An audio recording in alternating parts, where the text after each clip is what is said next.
तर बघा आपण आजच्या व्हिडिओमध्ये शिकणार आहोत गुणोत्तर व प्रमाण। तर आपल्याला क्वेश्चन काय दिलेला आहे, स्पर्धा परीक्षेला असे क्वेश्चन विचारले जातात, गुणोत्तराचे प्रमाण काढायचे बघा। तर 36 दिवसांचे 1.5 महिन्याशी प्रमाण किती येईल? तर बघा 36 दिवस जसे तसे आपण लिहून घेऊया। जसे आता किती 1.5 म्हणजे 1.5 महिना झाला ना आपला। आता एका महिन्यामध्ये किती दिवस असतात? 30 दिवस। तर 0.5 आहेत ना, मग ते 15 दिवस किती झाले आपले? 45 दिवस। तर आपले किती 45 बरोबर। आता या संख्येला कितीने भाग जातो? 9च्या पाढ्यामध्ये हे दोन्ही अंक आहेत। 9 चोक 36, 9 5 45 म्हणजे आपल्या या क्वेश्चनचं उत्तर काय असेल? 4:5 हे गुणोत्तर प्रमाण आपलं 36 दिवसाचे 1.5 महिन्याशी प्रमाण किती आहे? 4:5। आणखी एक क्वेश्चन घेऊया आपण। क्वेश्चन नंबर दुसरा, 26 मिनिटाचे 2 तास 10 मिनिटाशी प्रमाण काढा। तर 26 मिनिटं जसे तसे घेऊया। जसे 2 तास म्हणजे किती? 120 मिनिटे। एका तासामध्ये किती? 60 मिनिटं असतात। तर 60 प्लस 60 120 झाले। हे 10 मिनिटं जसे तसे 130 मिनिटं झाले। ते 130 मिनिटं तर आपण या सोप्या पद्धतीने सुरुवातीला आपण 2 ने भाग देऊया। बे 1 बे, बे 3 6 13 आलं प्रमाण।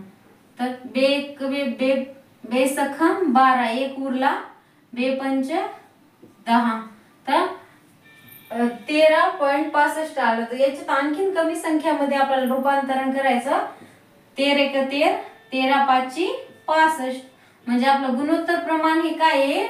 1:5 हे आपले गुणोत्तर प्रमाण असेल। सुरुवातीला आपण 2 गुणोत्तर प्रमाण काढत असताना सुरुवातीला 2 प्रॉब्लेम प्रमाणचे घेतले। आता आपण गुणोत्तर काढूया। 36 महिन्याचे 6 वर्षाचे गुणोत्तर काढा। तर 36 महिने जशास तसे घ्यायचे। 36 महिने जसे तर 6 वर्षामध्ये बघा 6 वर्षाचे गुणोत्तर काढा सांगितलेत ना। म्हणजे एका वर्षामध्ये किती महिने असतात? 12 गुणिले 6 बरोबर 72। तर मग ही मोठी संख्या असल्यामुळे आपल्याला एखाद्या वेळेस भाग करण्यास अडचण येऊ शकते, त्याच्यामुळे आपण छोट्या संख्येने भाग देऊ। 3 1 3, 3 2 6 म्हणजे हे 12। आता 3 1 3 2 6 1 उरला, 3 चोक 12 तर बघा 12 1 12, 12 2 24 म्हणजे आपलं प्रमाण गुणोत्तर प्रमाण काय आलेलं आहे? 1:2 हे गुणोत्तर प्रमाण आहे। आपलं 36 महिन्याचे 6 वर्षाचे गुणोत्तर किती असेल? 1:2। चला तर आपण गुणोत्तर प्रमाणामध्ये आणखीन एक क्वेश्चन घेऊया। 16 महिन्याचे 4 वर्षाचे गुणोत्तर। 16 महिन्याचे 4 वर्षाचे गुणोत्तर सांगितलेले आहे। 16 महिने जसे तसे घ्यायचे। 4 वर्षाचे गुणोत्तर म्हणजे एका वर्षामध्ये किती महिने असतात? 12 12 गुणिले 4 12 चोक 48, 16 जसे 48। तर आता याचे गुणोत्तर प्रमाण काढायचे।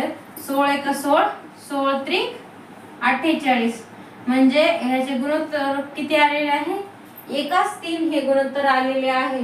जर तुम्हाला जर अशीच जर नवनवीन व्हिडिओ जर पाहायचे असतील गणिताविषयी, बेसिक गणिताविषयी, तुम्ही आमच्या चॅनलला नक्की सबस्क्राईब करा।